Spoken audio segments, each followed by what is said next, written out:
What's up, everybody? Coming at you live from Marinate Studios. It is Thursday, April 24th, and I just got back from Miami yesterday. I went there for one night. My beloved Cincinnati Reds played, so I didn't go live the last, I guess, just yesterday, um, because I didn't get back until like 5 in the afternoon, something like that.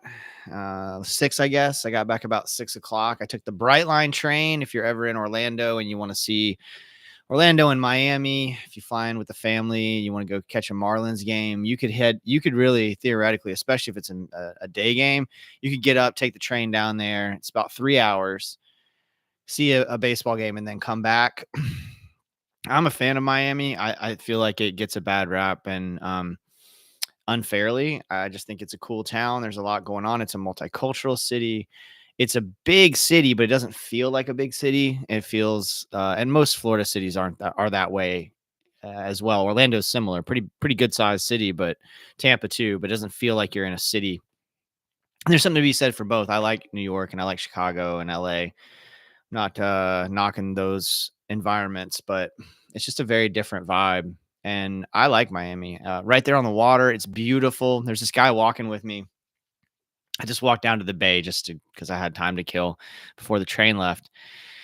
This guy was walking with me, and he's like, "You from here, bro?" I was like, "No, no, not from here specifically." And he's like, "Man, it's fucking beautiful here. I'm from New York." And he just like couldn't believe how pretty it was. Young guy. It is. It's a beautiful town. And we had a great time. My buddy Jeff went with me, and we went to the Marlins Reds game. That stadium is very cool. The food options, the concessions options are awful. Like it would be a 9 out of 10 probably for me, maybe even a 10 if the concessions were even serviceable. But the food was awful and expensive, and the beer selection was terrible. Um, just bland. Everything was bland and boring. There was like a barbecue restaurant and a chicken restaurant that were closed for some reason.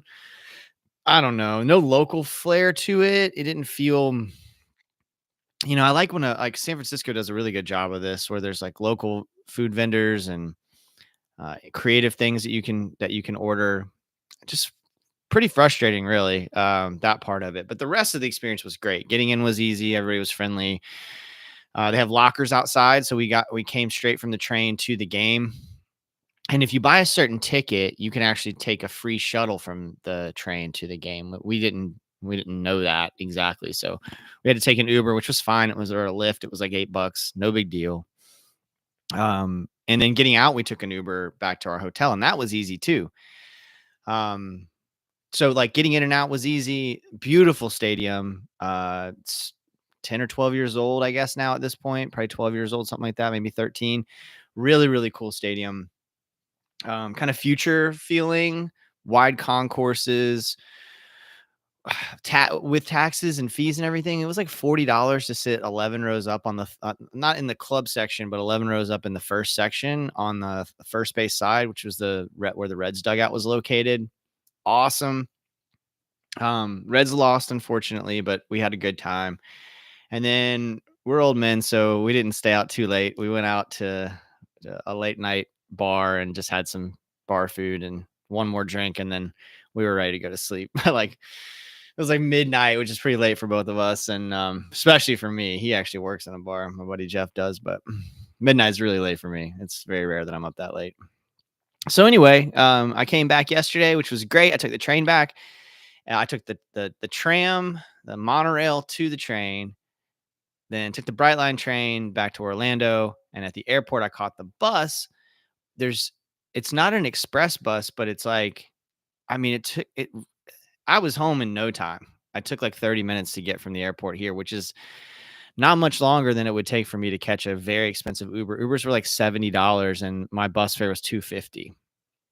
So I intend to take the bus a lot more often now that I kind of started to figure out how to navigate it. That's one of the things that's held me back for a long time with the bus system here in Orlando is like it's kind of convoluted at first. And then now that I've got the hang of it and I can understand the maps and everything, it's actually pretty user friendly. And the service was great. I mean, he hauled ass and I got back right about the time that the internet said I would.